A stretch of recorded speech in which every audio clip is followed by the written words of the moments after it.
What's going on, guys? Dave with Miracle Canine Training. I'm out here with Wilbur. Wilbur is a new dog that's in for boarding right now. He did a one-on-one session with us just about a week ago. And Wilbur's working through some issues with other dogs that he has, some insecurity issues, things like that. He's done some training in the past, but hasn't had much socialization. When his owner got him about 3 years ago, he got into a fight with another dog almost immediately after she got him. And from that point on, he was not socialized almost at all. So it's not that he's necessarily a super aggressive dog. He's just under-socialized, and because of that is, obviously insecure and maybe a little uncomfortable around the dog. So what we're gonna do is we're gonna take him down to the daycare. We're gonna introduce him in on muzzle initially. We're gonna be looking to see what we see out of him, what sort of signs he's giving, how he responds to the other dogs interacting with him, and we'll see if we can get him interacting at all, and if we could hopefully improve on his social skills a little bit.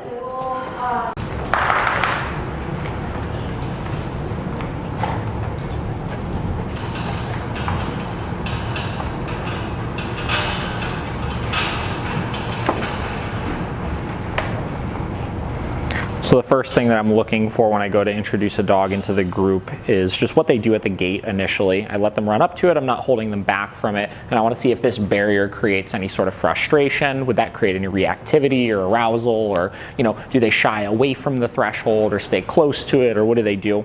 And it gives me a little bit of an idea of what they're going to do once I bring them in. For some dogs, when they're really uncomfortable around other dogs, they'll actually try to stay away from the gate. They won't even try to interact. And when you take them in, you'll see a lot of signs of discomfort out of them. Other dogs will get really reactive at the gate because of the frustration of something holding them back. If we saw that, that would be something we'd want to address. In this case, he's a little stressed out, but he's not too avoidant. He was allowing some sniffing and stuff initially. So what we're going to do is we're going to go ahead and take him in and see what we get.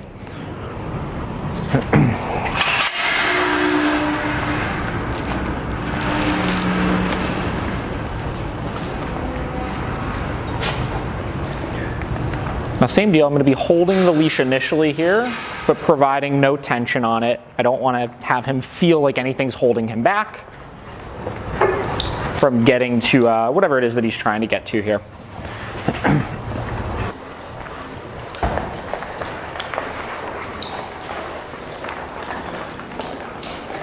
Now at this point, we don't know if this dog is quote-unquote dog aggressive or not just yet here. We have the muzzle on as a safety precaution to be able to work through these things as we need to be able to assess where the dog is.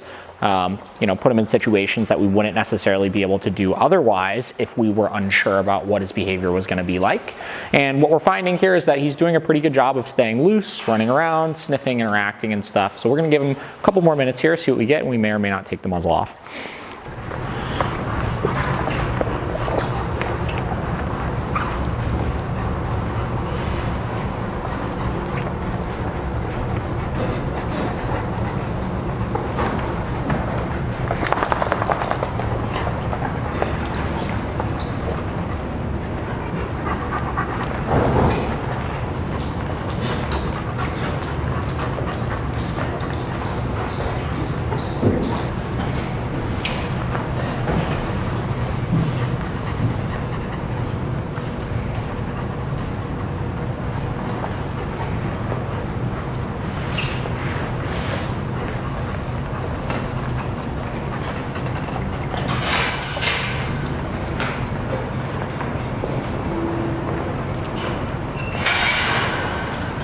Okay, so socialization stuff looks pretty good. He is obviously not super dog aggressive or anything, doing well with that. So what we're gonna do next is we're gonna assess where he's at with the walk. We're gonna take him outside, see where it's currently at, what we need to do to get it a little bit better, and see if we can get him into just a little bit more balance of a state of mind. This is ultimately gonna help us more with doing more socialization work, making sure we have some influence over him, a little bit more than just being able to throw him in with the dogs. So we're gonna check that out and see what we get.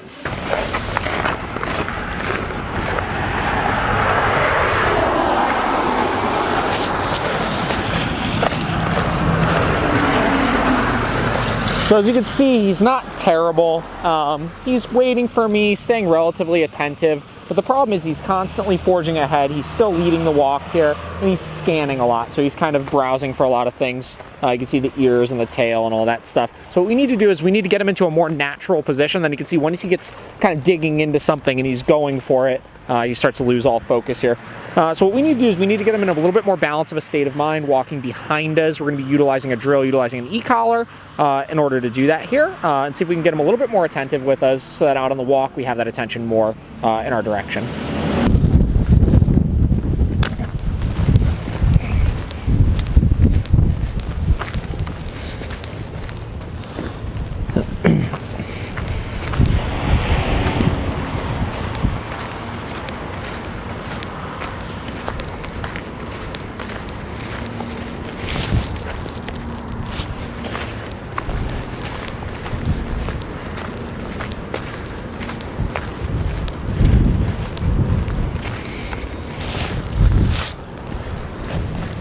So what you can see is we're starting to get Wilbur into a little bit better of a state of mind. He's actively staying behind me here. He's not ahead of me. He's not scanning around. He's staying a little bit more relaxed here.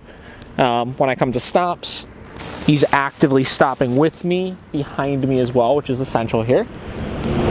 And what this is going to position me to do is when I'm out walking with him, if he starts to see other dogs and get a little reactive, which he tends to have some issues with, I'm going to be able to leverage a little bit more attention by having his brain, instead of at a 10 already when he sees the other dogs, I'm going to have it a little bit lower. So he's just going to be a little bit more focused on me. His attention will only be 50% on the other dogs or whatever it may be, so he won't be able to get himself as reactive here.